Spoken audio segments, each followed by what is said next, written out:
Another day in the office for Tom there. It's Friday. Hello, everybody. Molly Karam here with you. Skip Bayless is in New York and Stephen A. Smith is in Cleveland. Hello, gentlemen. Good morning. What's up, what's up, what's up? How y'all doing? Good morning. Stephen A., for once, I'm in New York, you're in Cleveland.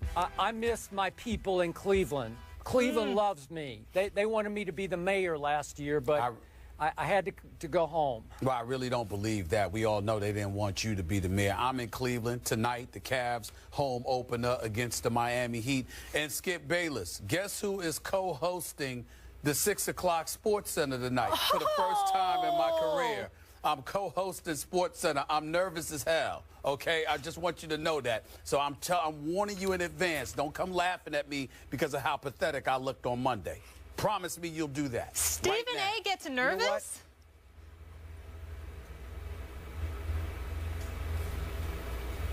You know what? Go ahead. All right. We appreciate you guys starting your weekend here with us on First Take. Redskins wide receiver Pierre Garçon, speaking of co-hosts, he's in the house. We'll talk to him in a few about all things Washington and the NFC East. About last night, the Patriots crushed the Dolphins in Foxborough. New England is now the third team to start 7-0 while averaging at least 35 points per game, and the other two teams both reached the Super Bowl, the 2007 Pats and 2009 Saints. According to Football Power Index, the Patriots are favored in every game throughout the rest of the regular season. Skip, could the Pats go undefeated? Stephen A., I don't want to jinx them. We all know that we often hear that the NFL stands for not for long. We all know that ultimately injuries often tell the tale in this league, and I don't want to wish any injuries upon the New England Patriots. But I got to tell you, after what I've seen so far this year, I think they have a very good shot of winning every game. I'm not talking about every regular season game. I'm talking about all the way home, 19-0. I'm talking about a quarterback who showed us once again last night he is playing at a level no quarterback in the history of this league has consistently maintained. It's almost like same time next week. Stephen A., I get tired of coming here to tell you, gee, ho-hum, another masterpiece. The Dolphins were riding high, just like the Jets were riding high before, just like the Bills were riding high early in this year. And Tom Brady picked the Dolphins to pieces. Tom Brady has no offensive line to speak of. It is the least experienced, most decimated, weakest offensive line in all of pro football. And last night it lost another member. I don't know if you noticed, Trey Jackson, he limps off. So they started with only 6 healthy offensive linemen last night, wound up with 5. A couple may be getting healthy here pretty soon, I hope, for Tom Brady's sake. But it just doesn't matter. As I told you yesterday, I laughingly said, half-kiddingly said, Tom Brady could go out there without an offensive line. Just have the free agent, undrafted rookie, David Andrews, snapping the ball. You don't need any guards or tackles because he's operating at such a supreme level, getting rid of the ball so quickly, making the correct choice so quickly that he just slices and dices every defense. He has made a star out of Julian Edelman. Obviously, Gronkowski is a superstar. But little Dion Lewis, they took off the scrap heap out of football for 2 years, and all of a sudden, he's the spark plug of the offense. It's all because of number 12. And allow me to say, Stephen A., that defense is starting to actually almost measure up to the offense. There's no better offense in pro football right now, but this defense is really starting to impress me. It got after Ryan Tannehill. 5 sacks, whole lot of hurries and pressures, all over him all night, 2 interceptions, and Lamar Miller, who had just gone for 175 rush yards against the Houston Texans. Remember Molly saying, boy, he balled out, and he did against the Texans. Well, he got balled up last night because he goes 9 rushes for 15 yards. And remember Jonas Gray, breakout star in New England last year for the Dolphins, he carried twice for 1 yard.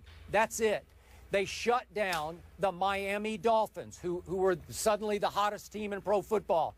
And Stephen A., they're leaving these teams on the canvas with crushed confidence. It's hard. You know, the Bills never quite bounced back from what Tom Brady did to them. We'll see if the Jets can bounce back as they go to Oakland.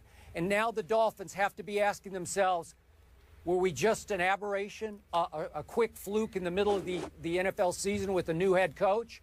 So I look down the schedule and I say, at Denver, yeah, it'll be a battle. I like Brady over Peyton. And then at the Jets, December 27th, I don't know. I still like Brady even against Revis and Cromartie and Buster Screen. I still like him.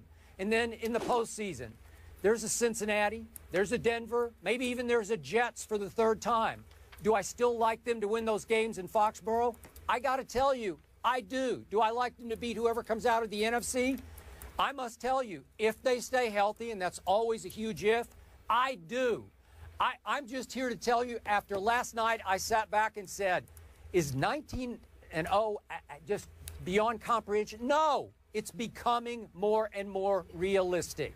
Your thoughts? Well, it's becoming more and more realistic. I'll give you that. I just think that it's funny watching you get so emotional, sitting there and sighing and, you know, contemplating like, oh, my Lord, the world will come to an end if they ended up 15-1 or 14-2. That's literally how you sound, which is laughable to me. So what if they lose a game or two? It doesn't make any difference. They'll still have the #1 overall seed in the AFC. The road to the Super Bowl will have to go through Foxborough. And on top of all of that, they'll still be the favorites to go back to the Super Bowl. But once again, here you are getting your emotions into the mix and getting to the point where you're looking so worried that if they ended up losing a game, it's going to be the end of the world. Pump the brakes and relax. Worst case scenario is that they'll lose 1 or 2 games. They'll still be in position to repeat as Super Bowl champions. So there's nothing for you to really get up in a tizzy about. That's point number 1.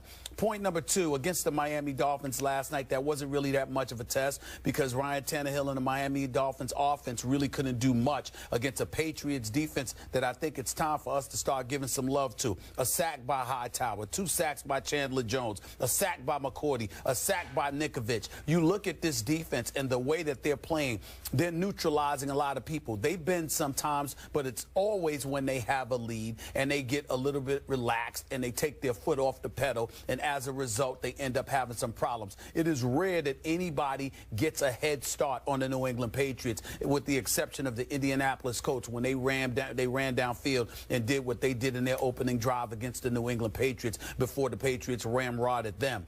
In the end, what it comes down to is this schedule. We look at Tom Brady, we see Rob Gronkowski, we see Edelman, we see Amendola. Eventually, LaFleur will start catching passes. And, of course, this kid, Dion Lewis, has some skills and appears to be another find by Bill Belichick. So when we look at it from that perspective, there is no denying that the New England Patriots, it is definitely plausible that they could go undefeated. What I would say to you is this. They've got 3 potential roadblocks. I would throw the New York Giants in there. I mean, I'm just looking at their schedule right now. In 2 weeks when they play the Giants, week 10, even though they should win that game, the Patriots primarily throw the football, and the Giants, their front 7, can't really stop the run. So maybe they'll change it up, and LeGarrette Blount and Dion Lewis will have a big-time day. But outside of that, particularly if somehow, some way, Victor Cruz, Odell Beckham Jr. and Ruben Randle are on the field for once at the same time, I'd be interested to see in that matchup at MetLife Stadium. That would definitely interest me, although I would concede that New England would probably win that game. The Broncos are a toss-up on November 29th, Skip. And the reason I say that is because of that defense. That defense is big time. And if there is a game where I think that Peyton Manning will play lights out, it's in the Mile High City when New England comes to town on November 29th. No matter what issues he's got going on with that offense at this moment in time, they will be ready, especially if New England comes in there on November 29th undefeated, because I think everybody and their grandmama is going to be talking about the possibility of the New England Patriots running the table for this entire season, and the Broncos will be up for that game, especially that defense with that secondary, with Von Miller targeting Brady all night long. You know, I definitely think that's a possibility. So I would say Denver is a toss-up right now. And then the Jets on December 27th. I think the Jets are going to win that game. I think the Jets will be hyped and ready on December 27th to handle their business. I think the Jets are going to win that game. And I think that if by chance New England gets beyond that and they end up 15-0 and then they're at Miami to close out the season, Miami with Ndamukong Suh, hopefully Cameron Wake will be back by then. Hopefully he'll be okay. I think coming into that, if they were to come in there 15-0, if they lose to the Jets, they'll beat Miami. But if they beat the Jets and they beat the Broncos and they're 15-0 and they go to Miami, Miami will have nothing to lose, and I always think that's a dangerous proposition. My last comment, however, will be this. If they happen to go undefeated, let me be very, very clear, although I'm picking Seattle to still win the Super Bowl, Skip, nothing would make me happier than to finally shut that dude up in Miami who consistently sits there and says, don't call me, you know, when you're in my neighborhood. Call me when you're on my block. You understand what I'm saying? I got brain locked for a second. You know who I'm talking about, the Miami Dolphins. That's right, the Mercury Morris. That's it. I mean, that guy right there. I like him. Don't get me wrong. But, my Lord, we've been listening to him echo that sentiment for what? In excess of 40 years. I am so sick and tired of hearing that from him. I want that slogan just removed from the American lexicon. So I would be very, very happy in that regard. But I don't see it happening. I think the Patriots will end up losing at least one of these games. Giants, Broncos, Jets, or Miami. Real quick, guys, we have an update on Cameron Wake's injury. He did tear his Achilles and is out for the year. Oh, my Lord. He tore his Achilles? Mm-hmm. He's done for the year. Well, that's a wrap. Forget about Miami. Let's go with the Giants, the Broncos, and the Jets as possibilities. Forget Miami.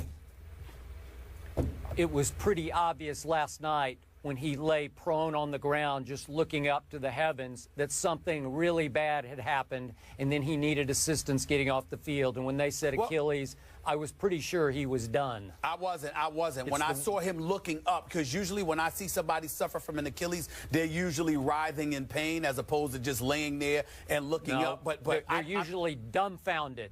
You usually have no idea what hit you because it feels like you got shot in the calf. Exactly. And you just can't figure out what happened. So it's the worst injury in all of sports to me and the most mysterious. Now, back to your opening salvo about how laughable my emotions were about this. The question was, do I think there's a possibility they could win all 19 games? I do. But the question was not, am I worried that they're going to lose one or two games? Obviously, I'm not worried because they're still going to win the Super Bowl if they lose 2 games, because I think the rest of the teams are going to wind up losing 2 games. But then you were wishy-washy as usual, going back and forth, riding the fence, on and off. Are you picking them to lose how many games? Just 1 more game or 3 more games? Because I'm not sure. I'm not sure, but I am sure that I don't believe they'll go undefeated. That's why I picked one of the 3. I said I'm not sure they'll go on how many games they'll lose, but I don't believe they will go undefeated. I believe they're going to lose one of those 3, the Giants, the Broncos, or the Jets. And if I had to pick one of the teams right now, it would be the Broncos. If I had to pick 2, it would be the Broncos and the Jets before it were the Giants, with the Giants having an outside chance at MetLife Stadium. So you're on the record, they will lose at the Broncos. That's your prediction. I believe they will lose 1 game this year, and I believe it will be at the Broncos. At least 1 game. That will be at the Broncos. All right. That's all I needed to hear. Thank you.